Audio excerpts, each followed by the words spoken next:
چلیے کوئی بات نہیں، اس پر بھی غور نہیں کرتے. آئیے ایک اور سوال ہے. رب نے سوال کیا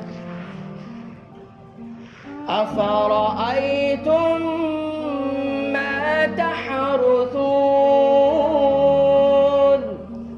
أَأَنتُمْ تَزْرَعُونَهُ أَمْ نَحْنُ الزَّارِعُونَ.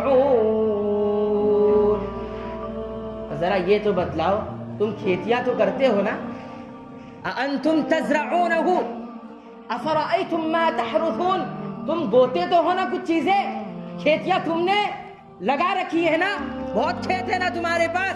أَأَنتُمْ تَزْرَعُونَهُ.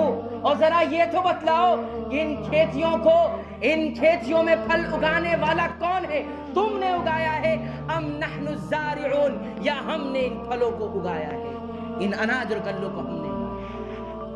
تم کھیتیاں کرتے ہو، اس میں نہ جانے تم نے کیسی کیسی مشینیں لگا رکھی ہیں، کیسی کیسی تم نے ٹیکنالوجی لگا رکھی ہے، سارے وسائل تم نے اس کھیتیوں پر مہیا کر رکھے ہیں.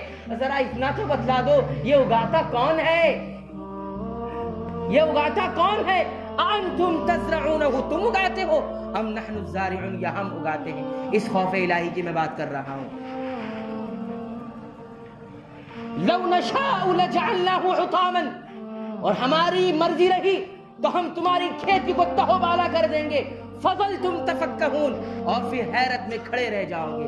ساری ٹیکنالوجیاں فیل ہو جائیں گی، ساری مشینیں کام کرنا بند کر دیں گی.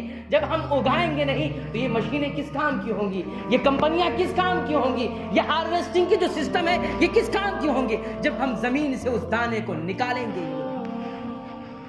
انا لمغرمون. تمہارا جملہ یہ ہوگا ہم تو کھٹائی میں پڑ گئے، ہم نے تو گھاٹے کا سودا کر لیا. بل نحن محرومون، ہم تو محروم کر دیے گئے. یہ جملے ہوں گے تمہارے.